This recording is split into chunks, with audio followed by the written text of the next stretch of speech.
আজ করে নেবো গন্ধরাজ কাতলা। তার জন্য মিক্সিতে কিছু মশলা রেডি করে নিচ্ছি। যেমন আদা, কাঁচা লঙ্কা, মগজদানা, পোস্ত, হাফ চামচ সাদা সর্ষে, কালো সর্ষে, সামান্য জল দিয়ে পেস্ট করে নিচ্ছি। মাছগুলোকে আমি সামান্য নুন হলুদ মাখিয়ে রেখেছি, দিয়ে দিলাম গোলমরিচের গুঁড়ো আর গন্ধরাজ লেবুর রস দিয়ে মাখিয়ে এবার কড়াইতে তেল গরম করে মাছগুলোকে লাল করে ভেজে আমি তুলে নেব। সেই তেলের মধ্যে সামান্য কালো জিরে ফোড়ন দিয়ে দেবো, দিয়ে মিক্সিতে করে রাখা মশলাটা দিয়ে 2 মিনিটের মতন ভালো করে কষিয়ে নিয়ে দিয়ে দেবো নুন, সামান্য একটু মিষ্টি আর গোলমরিচের গুঁড়ো, সবগুলো কষিয়ে নিয়ে দিয়ে দেবো টক দই।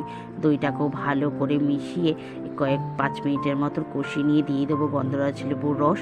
আবার একটু নেড়ে ছেড়ে প্রয়োজন মতন জল দিয়ে ভেজে রাখা মাছগুলো দিয়ে 5 মিনিট ভালো করে আগে ফুটিয়ে নেব।